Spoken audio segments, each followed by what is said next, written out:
everyone, it's Katie and Mike. Say hi, Mike. Hey, everybody. We are actually not driving home from the movie this time. We're actually driving to Chicago because Mike is driving me back to my apartment. But before we left our place in Indianapolis, we actually watched one last movie for our little driving home the movie Halloween run. We watched The Final Girls, which was a movie that came out, I believe, this year. It might have done the festival circuit earlier than that, but I think it basically came out this year.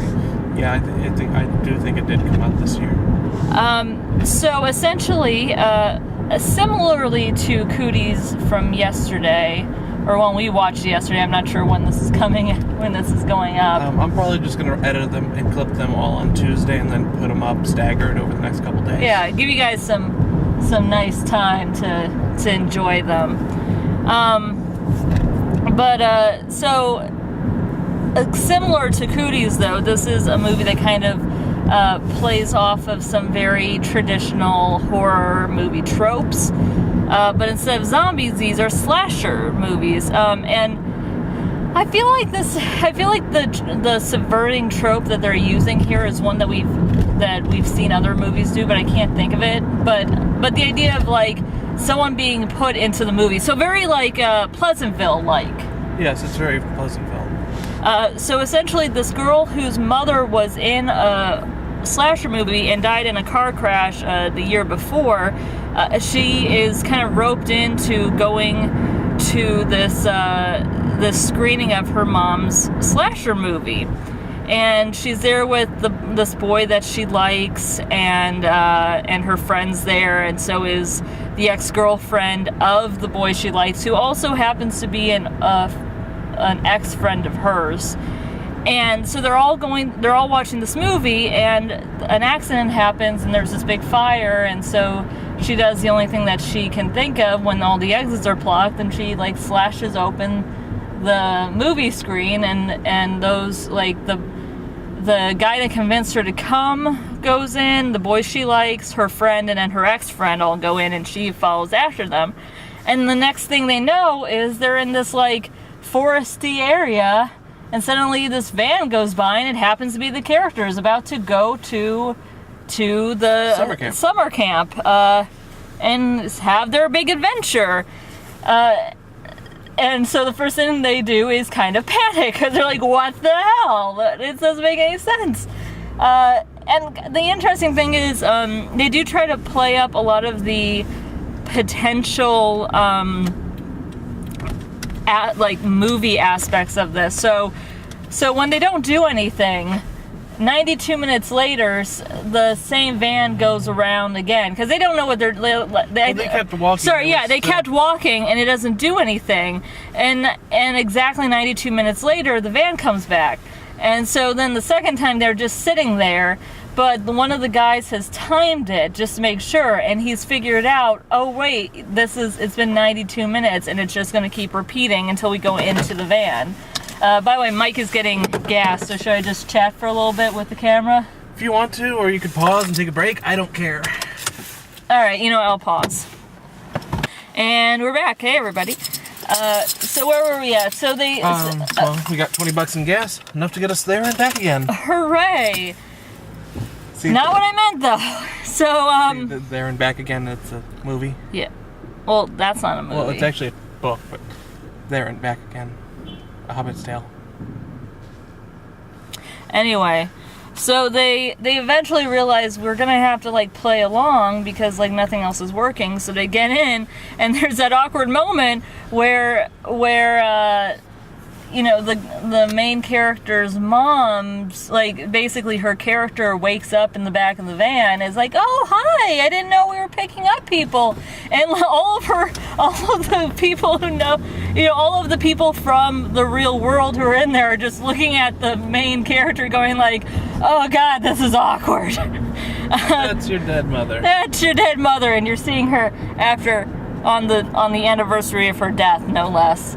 I don't know if we mentioned it before, but yeah, that night was the anniversary, like the 1 year anniversary of her death. So, Actually, it was the 3-year anniversary. Was it 3 years? They said 3 years later. Oh, I'm sorry. I thought it was only one, but I must have missed that. So they go in and they realize they're gonna have to try to make it to the end of the movie, which is harder when you think when they're kind of changing some of the stuff that happens in the movie, and especially when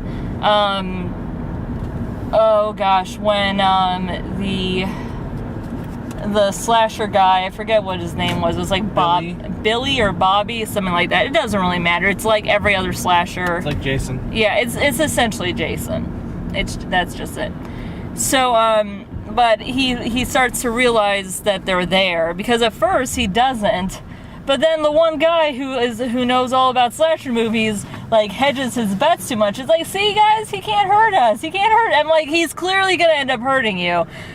So it turns out that they could definitely die in this, because there are a few of them that have some problems with that. I'll just put that out there.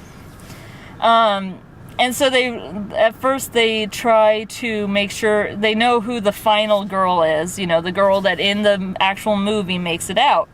And it's this like kind of tough chick who hasn't had sex with anybody, who comes in, drives a Firebird. Yeah, it comes in like the first act. Wears a motorcycle jacket. Yeah, wears a motorcycle jacket. And so they're like, okay, we just got to make sure that Stick with her. Well, that doesn't work. So essentially, they have to figure out how to survive this horror movie after the actual setup of all the stuff has kind of gone awry, and people are dying out of order, and it's become a huge mess. A lot of the fun of this movie is actually, I really like the characters from the real world. The characters that come into this movie within a movie. They're all done really well. A lot of the female characters in this, I'm going to start naming off people. So, Teza Farmiga, I'm so sorry, I know I pronounced that terribly, but she's the main character. She actually looks like a teenager, whereas the rest of them are vaguely older. Like, they're CW, the rest of them look like CW teenagers, to the point that the mean girl in their group, I am not joking, the mean girl in their group was actually on the CW. She was in the Vampire Diaries. She was the main character. So when I say CW, yeah, it basically is. Also, Maybe Funke. Yeah, Maybe Funke, aka Aaliyah Shawkat, is the best friend in this, and she is once again just great, because I love her and like everything she does. But yeah, and Nina Dobrev is the one that was on the Vampire Diaries, and she plays the mean girl. And I really liked how she played everything, because she ends up having a lot more depth than you expect her to. And Aaliyah Shawkat and Teza, yeah, I think it's Teza Farmiga. I know, like I said, I know I pronounced that. Those three really were super strong, and they allowed them to actually have some good character moments, and I really liked that. Despite being in a horror movie. There's also really the hard hitter in this movie is Malin Ackerman, who I think most people know her. She was the second Silk Spectre in Watchmen, but she's been on like several TV shows, and she's been in a bunch of like romantic comedies and stuff. But she does such a good. First of all, she is set up. You first see her as the actual mom. You see her before she dies, and her character is just kind of immediately. You understand why, you understand the relationship that she has with her daughter, and she's very instantly likable.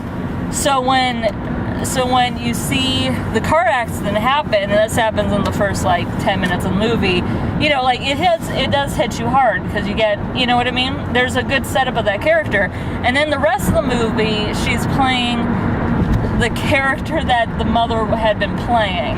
So it is a very different role. It's basically two different roles. But again, both times she plays it really well. and the relationship between the mother's character and the daughter is done so excellently. There's a lot of exploring how badly how women don't get really good roles in these kind of genre films. There's a lot of that, and how it's so easy. It would be so easy for those characters to really shine if you give them moments of them being able to do great things. That's kind of one of the messages of this movie, don't you think? Yeah.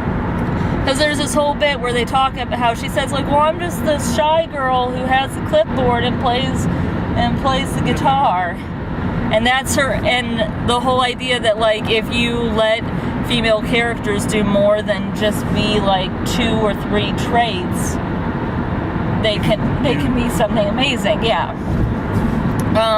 There's also a lot of in the same way I think that Cabin in the Woods talked about sexuality and nudity in horror movies, and how that plays into the punishing of especially young people, but people who, and specifically women who do that stuff. I thought that it was interesting that they actually avoided showing any nudity in this. And it was funny because right after we saw the movie, I looked on IMDb just because I was looking for cast members and stuff, and I saw a review on there that said it was a good movie, but why no boobs and blood? And I was like, well, one, there was some blood, but it wasn't really that necessary. Do you really need to see all that? And two, if they'd shown the breasts, when there's this whole bit where they're going to use the one character who dies literally because she's about to flash the group. That's what happens in the original movie. So they use that moment to then basically to set up all these traps for the bad guy. Again, it's using those tropes, those horror tropes, both in the movie to trap the character and use them for their own gain, but in the actual meta sense of the whole of the movie we were watching, it was using it to subvert those tropes. So it would be missing the point to show the nudity. And it would be going from pointing out the exploitive nature of horror movies to just being exploitive. Does that make sense? Yeah. You have to say that. You're in the car with me. Well, why not? Yeah. But no, a lot of that's kind of the thing, is that if a movie that points out the exploitative ways that horror movies use female sexuality and female bodies, if it just does the same thing, then you're not really, you don't really have a reason to point that out. You're just using those same things, Yes. That's how I felt that was a really good move for the movie. It made me feel like they weren't trying to have their cake and eat it too. Yes, and from another point on that, because this is sort of often it's a similar direction but different direction, contrasting this movie with Cooties that you probably just saw yesterday. If you saw our review, which you should totally go see our review. The contrast that with that movie is much more bloody and gory, and it's also much more trying to be comedic, and its jokes fall flatter, while this seems more, its satire is more solid and on point, and also there's not so many fall flat moments in this movie. There really isn't. It has some comedy in it, but it's more playing on the tropes that build that comedy. Yeah, and as far as the gore, there's not too much gore, but there are some pretty cringeworthy moments. It's just that they don't focus on them as much. But there are a few pretty they don't necessarily cut away from when someone gets murdered. You know what I mean? Yeah, but we're definitely a very far way from an 8-year-old playing jump rope with a pair of intestines. Yeah, because that happened in Cooties. That was different.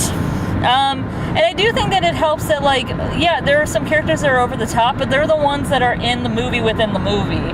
And so a lot of the humor comes from the characters from the real world interacting with those characters. Also, I want to give a shout out to a character that could have been, and an actor whose character could have been really, really boring, and ended up working a lot better than he had any right to be. It was Alexander Ludwig's character, who was the love interest for the main girl. And first of all, I was thinking about this the other day because I've been reading the original run of the New Mutants from Marvel Comics. And there's a character in there named Sam who's Cannonball, who is, and when I was reading it, I was thinking of this actor because I've seen him in other stuff, and thinking that man, that he would be perfect in a cast as this character if they ever do a New Mutants TV show or movie or whatever. And then I saw this movie, and I was thinking I think this is solidly who I would cast as, because he's a little dorky but mostly charming, and this particular character he's playing is very good natured, and it just made very much sense to me. But with this one too, there were little moments. I mean, one, he's very sweet, and he's very he seems like just a genuinely nice sort of person. But there's a part where he's trying to convince the character in the slasher movie, who's supposed to be the real horn dog, who gets killed off really early, but also ends up helping, being one of the, because he's with the mom's character, ends up helping, accidentally killing her off. But he's trying to convince, hey, maybe you shouldn't have sex this weekend. He's oh man, no, I'm going to totally have sex. And using a not very nice word, suggests that the main character's love interest is gay. And he's hey, and he says, the nicer guy goes yeah, my dad's gay, so that's not cool for you to say. And he goes, no, because gay people can't have kids, they're too busy in the discos and stuff. But it was kind of a nice moment where they just subtly dropped that this particular character has a gay parent, and that again, modern teenage boys, while there are still plenty that don't act like this, there are also plenty that are not creepy horn dogs from a slasher movie sort of guys either. You know what I mean? Yeah, and they also sort of cover their face up with that line after that, where he goes, which is a really, fun lifestyle. Oh yeah, no, well yeah. I think the whole point was that this particular character is secretly gay. Yeah. Is secretly gay. But I feel they don't play that again in the entire movie. I feel like that was because they were, when you see at the end credits, they do a bunch of bloopers for it. I have a feeling that was because that guy is he was from what is that movie? Adam Devine. Remember, you've seen him in Workaholics. Yeah. But he's the kind of guy that I think does a lot of improv lines and stuff, and that really read like an improv because he did a lot of improv lines in the bloopers too. Yeah, he was improving a lot in the bloopers, so I guess that maybe was an improv that did make the cut. That makes a lot of sense. Yeah. By the way, he did a good job. I mean, he did a good job playing to suit because his character was obnoxious and was every single version of the 80s horn dog. Yeah, 80s horn dog who is clearly going to die early. Let's see. I'm trying to think there was anything else that really stood out. Again, I really liked all the female characters. I thought that those they had some really good moments, and yeah. The female characters really got a lot of emotional and character building moments, much more than any other characters. Yeah, and they had a particular scene where the kind of mean girl who was jealous of her for hanging out with her ex-boyfriend and stuff, and they used to be friends and stuff. She kind of has a reconnecting with them right before the big showdown, where they all kind of air out their what went down between them. And yeah, it just feels like they allowed the female characters to actually have a little more humanity and agency. And when some bad stuff goes down, they have some really great like heroic moments, which I really liked.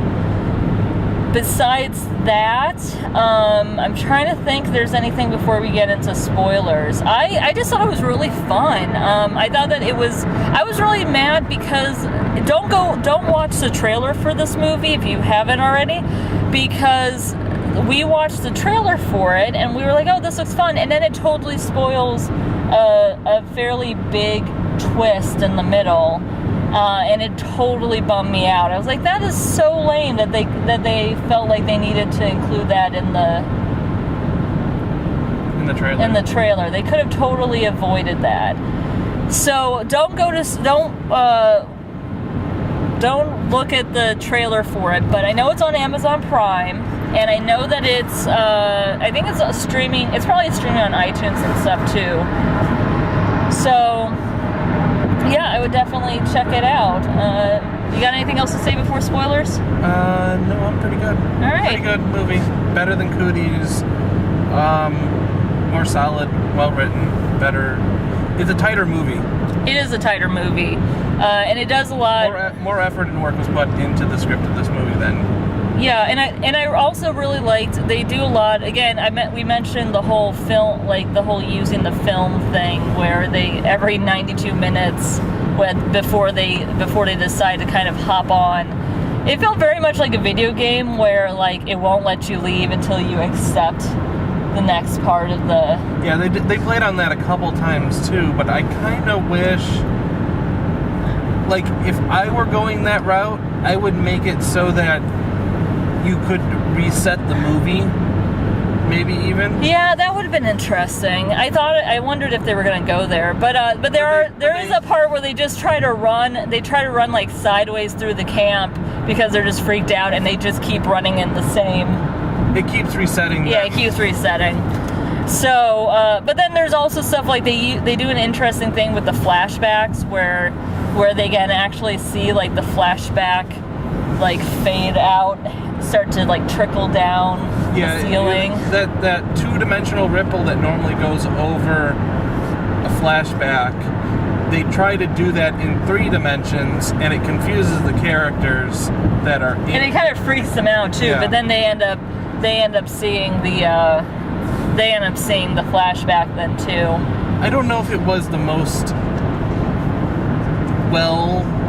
like I knew what it was, but I mean, like, it wasn't a very, I don't know if I liked the effect they chose.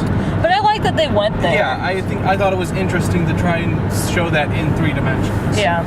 So, all right. So, yeah, it was good. Definitely check it out. And now we're going to go into spoilers.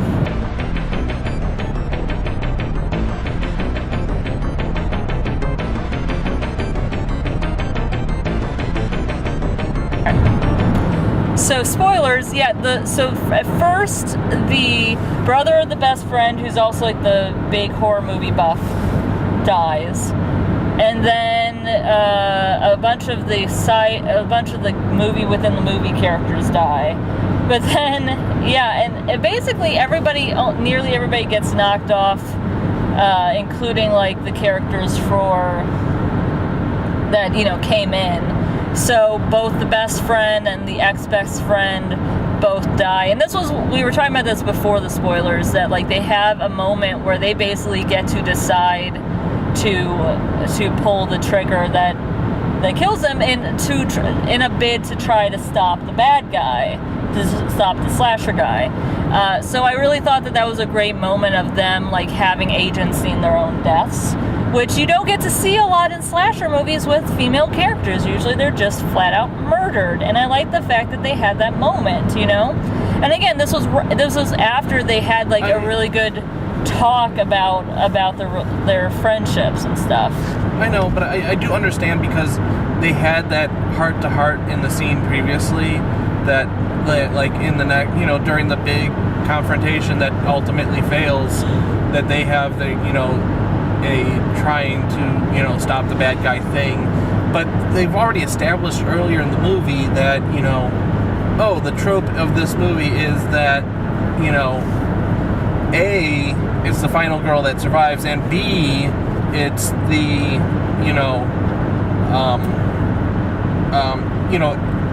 nothing can kill him but his own machete from a virgin or whatever. Yeah, and that's true. So they sort of establish that, but then they still try at sacrificing themselves. Well, and also because they said everything else only slows him down. Well, and also they don't know for sure that only the final girl will stop them. There's always the chance that the one virgin in the group could, stop them. But maybe she could do it before everybody dies. Maybe. You don't know. Maybe that will change. They still die to try and slow him down. Basically. Yeah. So so a few other things happen as they get to the point where they do get the machete through a few different ways. The love interest gets hurt, but not completely dead. But the mom's character gets taken, and by this time they've had a lot of she and the main character have had a lot of really good moments. They've developed a real friendship. And it should be noted too that all of the characters in the movie know that they're in a movie at this point, because they flat out just tell them. So there is a lot of it is them just coming to terms with the fact that they're movie characters, but they also have the main character has this idea of well, maybe you could come back. If we all survive, if I'm able to stop, then maybe we will all survive, and then you can come back with us and then do whatever you want to do. And in her brain she's thinking, I could have some semblance of my mom back. Even though that's probably not the most super healthiest way to look at it, since that's not her mom. You know what I mean? It looks like her mom. There might be some sparks of her mom there, but it's not her mom. But she goes yeah, I could go to college and go to the mall. And it's well, we don't really go to the mall anymore. We just shop online. To which online? Yeah, what does online mean? It's not. I'm sure I'm gonna like it though. Yeah, we'll do that. We can totally, and I could get a job, and so anyway, so the mom's character gets taken, and the main character follows and saves her, but in the process gets really hurt, and so the mom's character, she says well, one of us has to be the final girl, and I don't think it can be me. And she's well, of course it's you. And goes, no, I've always been the quiet girl with the clipboard and the guitar, which again is a running theme. But I can do this though. I can sacrifice myself so that you're the last one, and then you have the power to stop him. So again, in a very much subverting of the trope, she goes out, and while Betty Davis Eyes, which was a song that we saw in the very first scene of the movie, the main character and her mom loved singing together. So that song starts playing, and she starts dancing and kind of slowly taking off her clothes, even though she gets her bra. And again, it's playing off of tropes of girls not really having agency in their sexuality and of it being very exploitive, but she's using it in a way to be brave and to sacrifice herself so that this girl that has become her friend can live. And again, this would have been really, really done poorly if there was nudity, which is why I want to shake that person who made that random review, because it's such a stupid response. But yeah,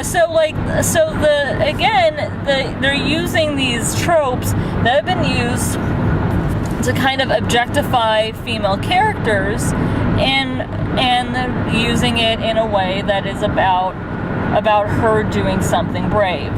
And she ends up dying, and the main character is given like supernatural superhuman strength and agility suddenly because she is now the final girl, and she ends up beating him. And then again, using the movie's like magical skills and stuff, you see the credits roll on the sky. And after the credits end, she and her love interest, they kiss really quick, but then everything kind of flashes, and the next thing she knows, what happens, Mike? They're in a hospital bed. They're in different hospital beds, but yeah, they're in the hospital. But amazingly, she hears some voices across the screen, and she opens up the screen, and it's her friends who died. So it's her best friend and her stepbrother, the friend's stepbrother, and her ex, but now not ex, friend. And she's like, I can't believe it! I can't believe you guys are alive. Did this all happen? And the one guy is like, oh yeah, and he pulls up his shirt, and like you see the giant mark where the machete had hit him. He was like, oh yeah, this was like, in fact, I'm a little worried about tetanus because they did not give me a tetanus shot, and I saw that machete. That machete was rusty. So they're like, man, well then I guess we're okay. We're all okay. But then they hear the noise that is clearly supposed to be like the, is it the Friday the 13th? The hey hey hey ha ha ha. Is that Friday the 13th? It's very similar in this movie where you can hear, I don't know if it's exactly the same, but it's basically the hee hee hee ha ha ha. Yeah, exactly. So they hear it and they're like, wait, what? No. So, but they go out and they see this like nurse and doctor flirting with each other, and the doctor's clearly propositioning her.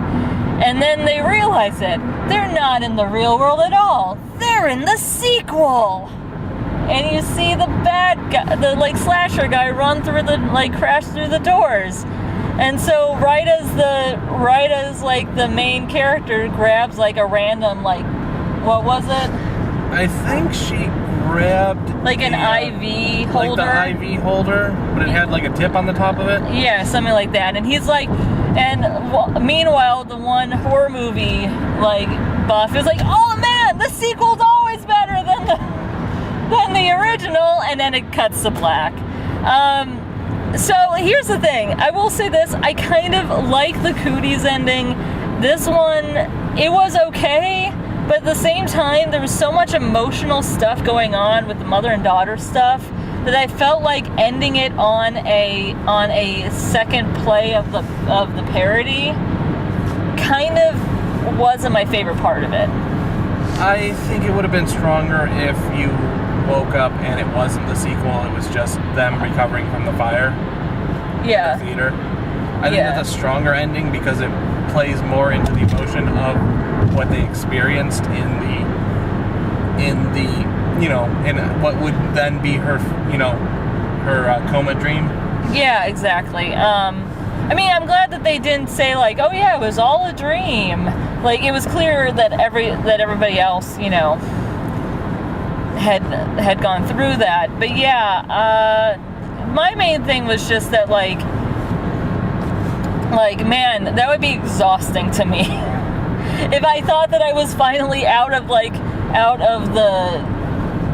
this movie nightmare, and then suddenly I was like thrown back into it, that would suck. Although you do sort of see the sequel thing coming because the marathon that they were showing was 1 and 2 of that movie. Oh, was it? Yeah, on the marquee it said 1 and 2, and on the flyers it said 1 and 2. See, I didn't even notice that. That was a good eye. Yeah, they set that up early on that there was a 1 and 2. Got it. But I don't know if I like it as much going right into the sequel. Yeah, and it's also like, okay, can they expect to live through this one? Like, you know what I mean? Like, yeah, I don't know if the stakes are high enough now.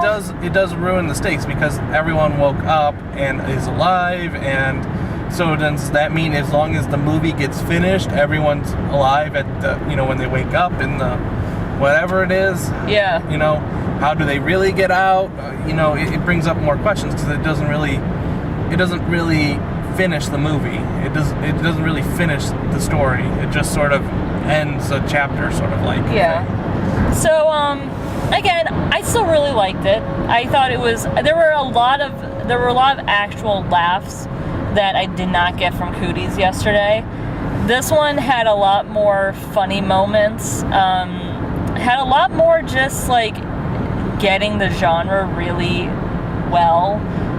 And yeah, I thought that there was a good amount of violence. Like if you like seeing some of that stuff, it's not like you're gonna be necessarily without it. And like I said, I actually really appreciate the fact that they did not actually do the nudity, because it wasn't needed. It was like you got the gist of it,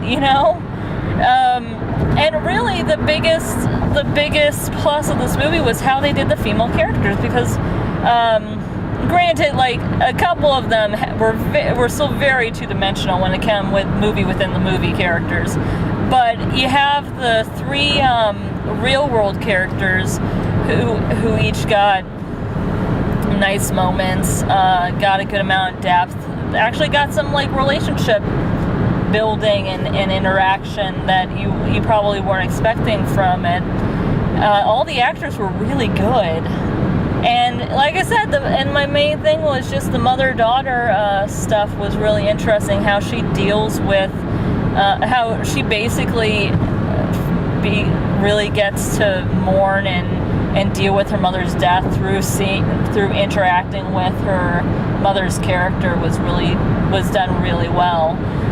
So, yeah, any closing thoughts?